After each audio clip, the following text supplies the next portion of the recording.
Om Swastiastu. Perkenalkan, nama saya Nikomang Putri Juliawati dengan NIM 21170411185. Pada kesempatan kali ini, saya akan memaparkan LKM 5 tentang yoga dan pranayama. Saya akan menjelaskan sedikit tentang dua tayangan yang saya tonton. Tayangan pertama yakni tayangan yang berjudul Masih Bocah Tapi Berhati Malaikat. Di tayangan ini menghadirkan 3 orang anak yang memiliki rasa kepedulian terhadap sesama yang sangat tinggi. Yang pertama ada Han, anak yang berumur 11 tahun, tetapi telah melakukan penggalangan dana untuk membantu salah satu anak yang mengidap kanker mata. Kemudian yang kedua ada Louis, anak kelas 3 SD yang juga melakukan penggalangan dana untuk membantu masyarakat yang berada di Bantar Gebang. Dan yang ketiga ada Ariel, anak yang hidup dari keluarga sederhana namun berkepedulian tinggi dengan bergabung bersama komunitas Laskar Queen Seribu. Dari video Masih Bocah Tapi Berhati Malaikat ini, nilai-nilai yang saya dapatkan dan diajarkan yakni kita sebagai makhluk sosial yang hidup berdampingan dengan banyak orang harus mampu saling membantu satu sama lain. Misalnya seperti yang telah dilakukan oleh adik-adik tersebut yang telah memiliki kepedulian yang sangat tinggi meskipun usia mereka masih sangat muda. Membantu orang lain merupakan hal yang dapat kita lakukan untuk membangun hubungan baik antara sesama manusia. Dari video tersebut, kita dapat mengambil nilai bahwa kita harus selalu bersyukur atas apa yang kita miliki saat ini, serta kita harus menanamkan rasa empati atau kepedulian kita terhadap sesama manusia. Kita bisa memulai untuk berbuat baik dari hal terkecil yang bisa kita lakukan. Berbuat atau berbagi tidak selalu harus memiliki uang atau bantuan dalam bentuk uang. Namun kita bisa berbagi dengan apa yang kita bisa atau segala kemampuan dan keterampilan yang kita miliki, sama seperti adik Han yang telah menggalang dana dengan kemampuan yang ia miliki untuk diberikan kepada orang yang membutuhkan. Dari video tersebut juga kita dapat mengambil contoh bahwa kita harus membiasakan diri untuk berbagi kepada orang lain. Tidak harus banyak seperti komunitas Laskar Queen Seribu yang menggalang dana dengan mengajak para anak kecil atau anak sekolahan untuk menumbuhkan rasa empati mereka terhadap lingkungan di sekitar dengan menyisihkan Rp1.000 uang yang mereka miliki untuk berdonasi. Jadi sebenarnya membantu orang lain tidak selalu harus dengan hal yang besar ataupun uang yang banyak, namun harus didasarkan pada keikhlasan. Dari video ini saya sangat terinspirasi karena walau mereka masih kecil, namun memiliki jiwa sosial yang sangat tinggi, seperti yang dikatakan bahwa jadikan hidup Anda bermakna. Tidak melihat berapa umur kita, berapa kekayaan yang kita miliki, tetapi yang paling penting kita mulai memberikan makna dengan berbagi dengan sesama. Menurut saya, ide yang relevan dapat kita lakukan dari tayangan tersebut yaitu kita bisa mulai bergerak untuk membantu orang yang membutuhkan di sekitar kita. Mulai dari hal yang sederhana. Misalnya di masa pandemi seperti saat ini, kita bisa berbagi masker untuk warga masyarakat yang belum memakai masker. Serta kita juga bisa ikut berbagi dengan mereka yang melakukan penggalangan dana. Perlu diingat kembali, kita harus membantu dengan hal yang tidak harus membantu dengan hal yang besar, namun yang utama adalah niat yang tulus dan ikhlas untuk berbagi.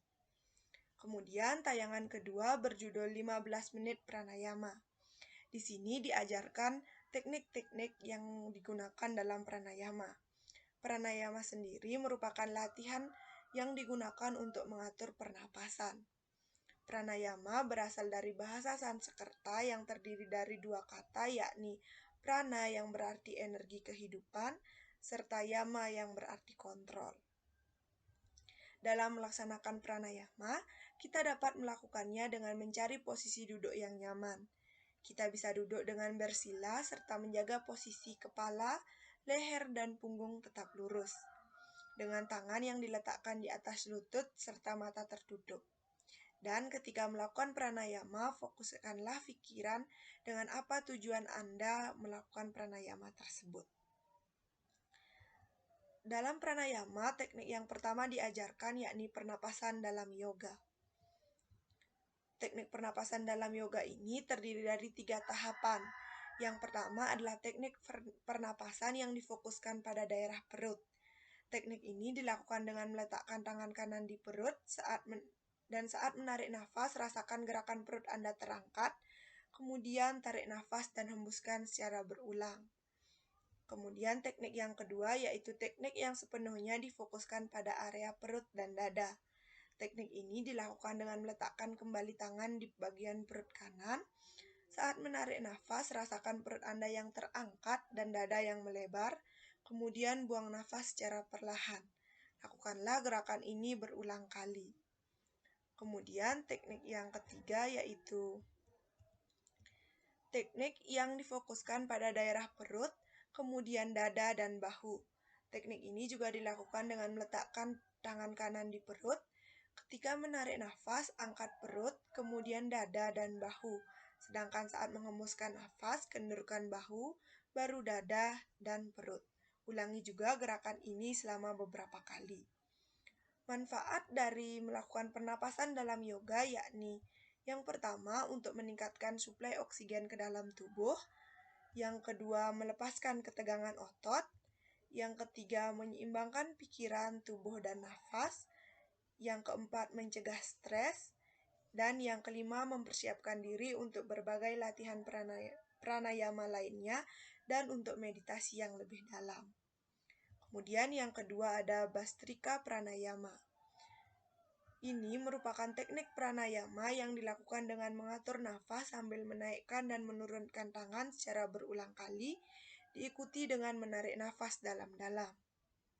Gerakan ini dilakukan sebanyak 20 kali dengan 3 putaran yang diselingi waktu istirahat sejenak. Teknik ini dapat membantu kita dalam sistem pernapasan, yakni untuk membantu mendorong udara yang terperangkap dalam paru-paru. Dan gerakan ini juga mampu meningkatkan oksigen dalam darah. Adapun manfaat dari melakukan Bhastrika Pranayama yakni yang pertama, menghilangkan penyumbatan dan dahak di saluran pernapasan. Yang kedua, memperkuat serta membersihkan paru-paru.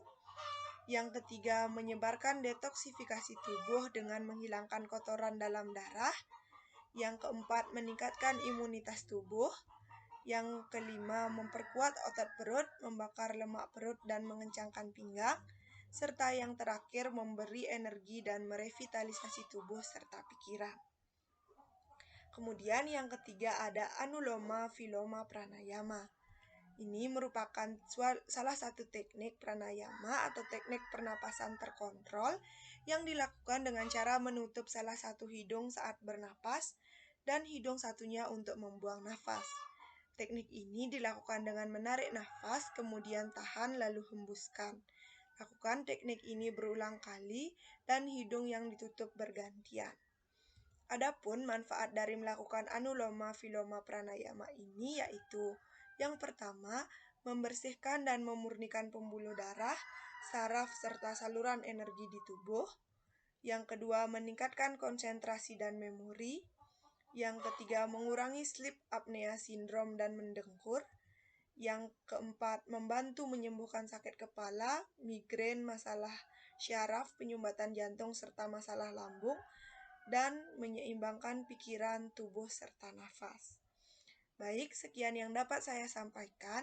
Terima kasih atas perhatiannya dan Om Santi Santi Santi Om.